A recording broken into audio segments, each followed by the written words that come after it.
Waheguru Ji Ka Khalsa, Waheguru Ji Ki Fateh. My name is Trippat Singh, and I'm an English commentary writer on the Guru Granth Sahib project. This month, we are excited to share with you the composition Thiti by Bhagat Kabir Ji.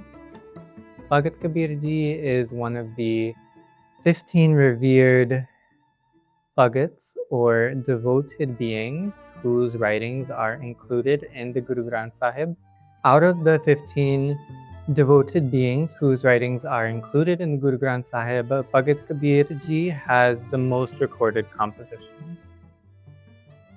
The title of this composition, Thiti, comes from the name of the poetic genre in which the composition is written.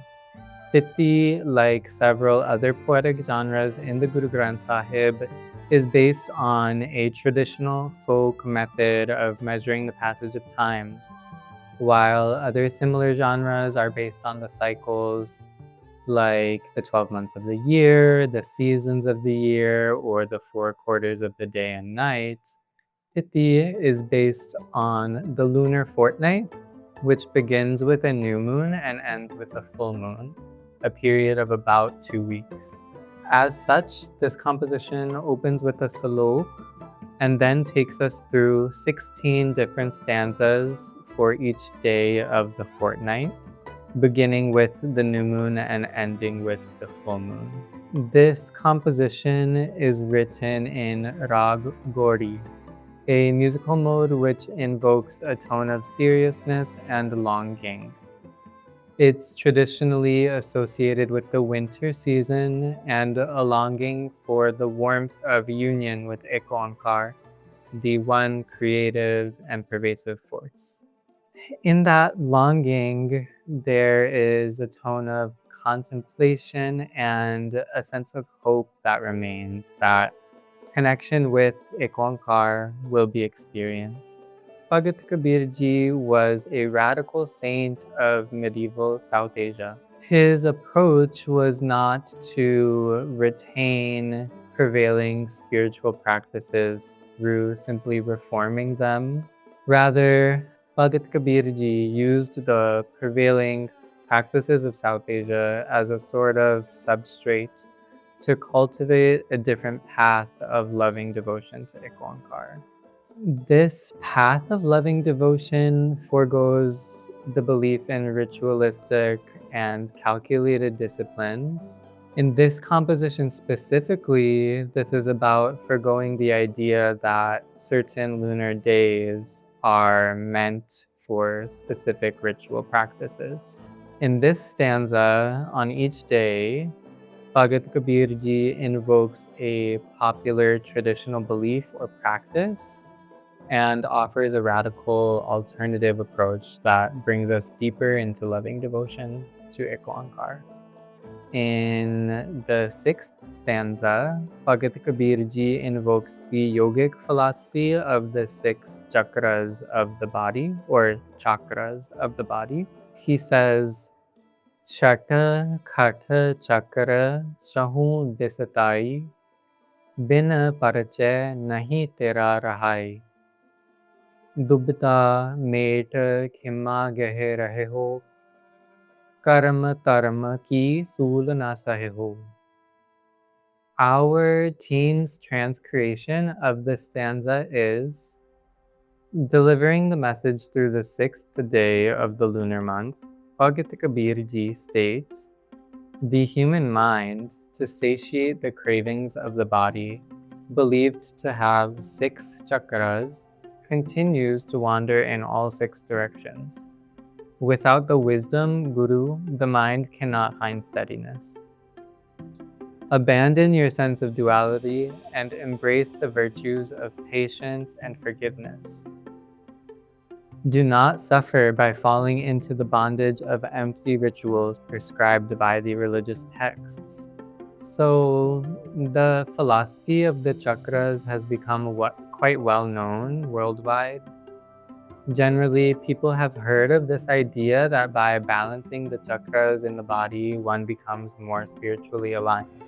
While the invocation of chakras is a relevant point of reflection in and of itself, the underlying message here goes beyond the philosophy of the chakras alone, and it extends to the many different philosophies that are present globally, which operate on this same premise that certain practices, such as physical disciplines or following certain diets, align the body's chakras, meridians, or energy systems, and thus make somebody more spiritually aligned.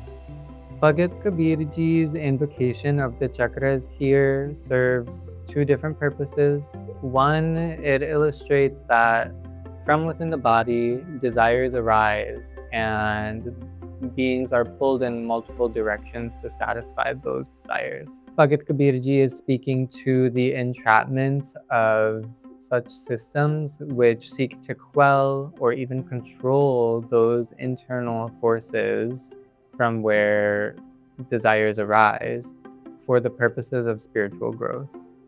Bhagat Kabir Ji isn't outright rejecting these beliefs or saying that they're false. He is, however, pointing to their limitations. He's telling us to avoid becoming caught up in and distracted by these kinds of systems, which suggests that union with IkOankar can be calculated or transactional. Instead, Bhagat Kabir Ji urges us to follow the wisdom of the Guru. Through the Guru, the mind finds balance. The Guru leads us away from duality, and in the absence of that duality, virtues bloom within us, such as forgiveness and patience. This makes me reflect and think about how strict disciplines often lead to feelings of shame or frustration as well when one doesn't follow prescriptions perfectly or get the desired results.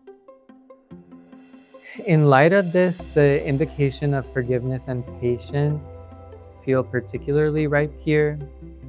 These are virtues rooted in love and surrender, which arise when we step out of our egos. Instead of focusing on what the body is wanting and wrangling that body with discipline in response, Bhagat Kabir Ji points to the root problem of duality in the mind, which can be overcome with the wisdom of the Guru through wisdom and through love. The last line of the stanza is very stark.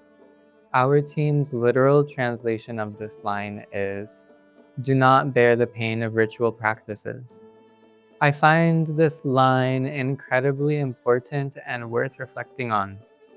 Sometimes we don't realize that something that we're doing is really causing pain, especially if we've been told or witnessed it a lot or learned somewhere that it's the right thing to do.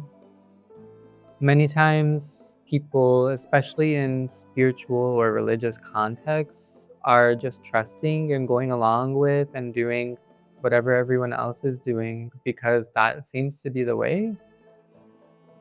We might not realize that what we're doing, whatever spiritual practices we're engaged in, are causing pain. They might be causing pain if they are increasing our sense of duality and separation from IkOankar. Oftentimes they are if they are rooted in this mindset or this approach of calculation and transaction in our relationship with IkOankar. Are we seeking some kind of transactional benefit from our spiritual quote unquote pursuits? Are we trying to be cunning and calculate our way towards spiritual liberation through whichever system it is we're following? Bhagat Kabir Ji is warning us against all of this because it perpetuates the pain of separation. Instead, he urges us to walk the path of loving devotion, which we learn from the Guru. All 16 stanzas of Bhagat Kabir Ji's Thiti are brimming with themes like this, which are rich and worth reflecting on. They offer a radical perspective that may help us realize different areas in our lives that can be transformed and brought further into loving devotion of IkOankar. I invite you to explore the literal translation and the interpretive transcreation. Allow yourself time to reflect and really soak in the messages of these stanzas as you read through the commentaries. The historical dimensions, footnotes, and word definitions, as always, are provided and full of rich material as well. Waheguru Ji Ka Khalsa, Waheguru Ji Ki Fateh.